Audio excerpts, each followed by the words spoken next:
Compounding works in stock market. दोस्तों, हम में से बहुत से लोगों को इस पावर ऑफ कंपाउंडिंग का मतलब तो पता होता है, लेकिन ये एक्चुअल में वर्क कैसे करती है इसके बारे में हमें कुछ भी पता नहीं होता है और ना ही हमें बताया जाता है। और जब लोगों को यही नहीं पता होता है कि कंपाउंडिंग काम कैसे करती है, तो लोग इस पावर ऑफ कंपाउंडिंग के मतलब को ही नहीं समझ पाते हैं और जिसकी वजह से वे फ्यूचर में इसका बेनिफिट नहीं उठा पाते हैं। तो आज मैं आपको बिल्कुल इजी वे में बताऊंगा कि कंपाउंडिंग काम कैसे करती है। दोस्तों, जब भी हम स्टॉक्स या इंडेक्स की बात करते हैं, जैसे कि सेंसेक्स या निफ्टी, तो हमें बताया जाता है कि लॉन्ग टर्म में कंपाउंडिंग के जरिए आपका पैसा 1 लाख से 1 करोड़ में ग्रो हो गया या 10,000 से 700 करोड़ में ग्रो हो गया।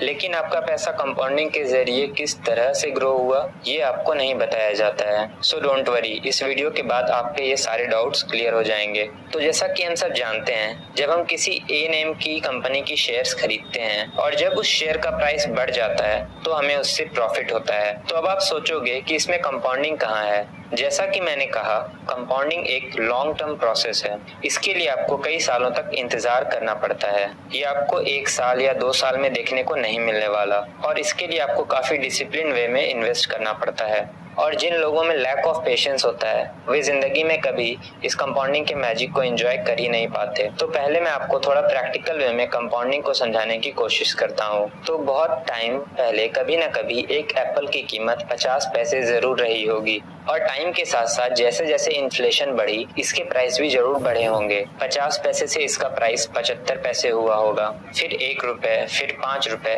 और आज इसका एवरेज प्राइस 10 रुपए है। तो जब इसकी कीमत 50 पैसे थी तब इसका प्राइस भी 50 पैसे के हिसाब से बढ़ता था, लेकिन अब इसका एवरेज प्राइस 10 रुपए है, जो कि इसी के हिसाब से बढ़ेगा, क्योंकि शॉपकीपर अब आपसे ये नहीं कहने वाला कि इस एप्पल का प्राइस 10 रुपए से बढ़कर 10 रुपए 50 पैसे हो गया है। 10 रुपए के हिसाब से हो सकता है आने वाले 5 से 10 साल में इसका प्राइस बढ़ के 15 से 20 रुपए हो जाए, लेकिन किसी भी कंडीशन में इसका प्राइस 50 पैसे या 1 रुपए से नहीं बढ़ने वाला। मैं होप करता हूँ कि आपको इस एग्जाम्पल से कंपाउंडिंग की थोड़ी बहुत क्लैरिटी तो जरूर हुई होगी। तो चलिए अब इसे स्टॉक मार्केट में अप्लाई करके देखते हैं। दोस्तों, स्टॉक मार्केट में कंपाउंडिंग को समझाने के लिए मैंने एक बहुत ही फेमस कंपनी का एग्जांपल लिया है, जिसका नाम की मैं आपको थोड़ी देर में बताऊंगा। फिलहाल अभी इसके चार्ट पैटर्न को देखते हैं। तो 2003 में इसका एवरेज प्राइस 3 रुपए के आसपास था, लेकिन इसका करंट प्राइस फिलहाल 2300 रुपए के ऊपर है। मतलब 2003 से लेकर अब तक अभी तक इसने आपके इन्वेस्टमेंट को 766 टाइम ग्रो किया है। लेकिन अब आप कहोगे कि कंपनी का सिर्फ शेयर प्राइस ही तो बढ़ा है, इसमें अब कंपाउंडिंग कहां से आ गई। सो डोंट वरी, ये मैं आपको बहुत ही डिटेल में एक्सप्लेन करने वाला हूं। तो जब इसका शेयर प्राइस 2003 में 3 रुपए था,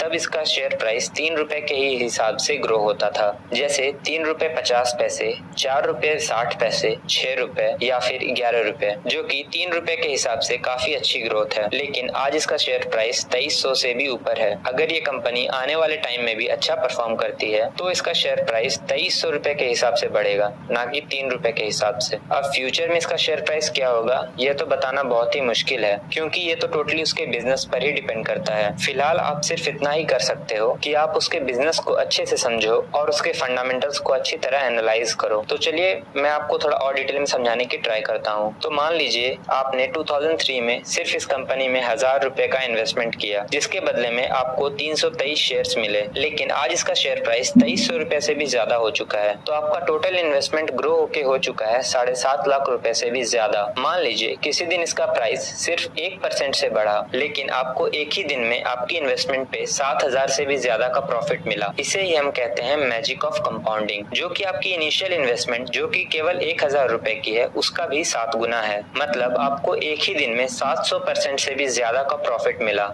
लेकिन ये सब आपको लॉन्ग टर्म में ही देखने को मिलेगा। आप लोग राकेश झुनझुनवाला को जरूर जानते होंगे। इन्होंने 2003 में टाइटन कंपनी के 18 करोड़ रुपए के शेयर्स खरीदे थे और 3 रुपए के एवरेज प्राइस के हिसाब से इन्हें टोटल 6 करोड़ शेयर्स मिले थे। आज टाइटन के एक शेयर की कीमत 2300 रुपए से भी ज्यादा है। तो उनका टोटल इन्वेस्टमेंट ग्रो होकर हो चुका है 13,000 करोड़। अभी कुछ दिन पहले ही टाइटन कंपनी का एक शेयर 10% के हिसाब से बढ़ा था, लेकिन पावर ऑफ कंपाउंडिंग की वजह से राकेश झुनझुनवाला को सिर्फ कुछ ही मिनटों में 900 करोड़ से भी ज्यादा का प्रॉफिट हुआ। तो इसी तरह आपका पैसा लॉन्ग टर्म में पावर ऑफ कंपाउंडिंग के जरिए बहुत ही तेजी से बढ़ता है। तो दोस्तों दोस्तों एंड में आपको मैं एक बोनस टिप देना चाहूंगा जिससे कि आपकी पावर ऑफ कंपाउंडिंग और भी ज्यादा तेजी से ग्रो होगी। तो आप अपने डिटेल्ड एनालिसिस के बाद जिस भी कंपनी के शेयर्स खरीदते हो तो आपको सिंपल स्ट्रेटजीज का यूज करके और भी पावरफुल कंपाउंडिंग का बेनिफिट ले सकते हो। उसके लिए आपको इन 2 रूल्स को फॉलो करना पड़ेगा, जिसमें पहला रूल है री इन्वेस्ट योर डिविडेंड्स और दूसरा रूल है बाय ऑन डिप्स। डिविडेंड री इन्वेस्टमेंट की बात करें तो कोई भी कंपनी साल भर में जो भी प्रॉफिट कमाती है उसे वे अपने शेयर होल्डर्स के साथ में शेयर करती है, जिसे हम डिविडेंड्स कहते हैं। तो डिविडेंड्स के रूप में जो भी हमें पैसा मिलता है उसे हम दोबारा उसी कंपनी के शेयर्स खरीदने में यूज कर सकते हैं। तो इसे ही हम री इन्वेस्टमेंट ऑफ डिविडेंड कहते हैं। अगर बाय ऑन डिप्स की बात करें तो इसका ये मतलब होता है कि जिस भी कंपनी के शेयर्स आपने होल्ड कर रखे हैं तो जब भी उस शेयर का प्राइस गिरता है, जैसा कि आप इस चार्ट में देख सकते हो, तो ऐसे मौके पे आपको डर कर शेयर बेचने नहीं है बल्कि ऐसी अपॉर्चुनिटी का फायदा उठाना है। ऐसे टाइम पे या तो आप अपनी SIP इंक्रीज कर सकते हो या फिर कोई बड़ा अमाउंट इन्वेस्ट कर सकते हो, क्योंकि इस टाइम पर आपको कम प्राइस में ज्यादा शेयर की क्वांटिटी मिलती है। अगर आप इन 2 स्ट्रेटजीज का सही से यूज करते हो तो आप फ्यूचर में बहुत ही पावरफुल कंपाउंडिंग का बेनिफिट उठा पाओगे।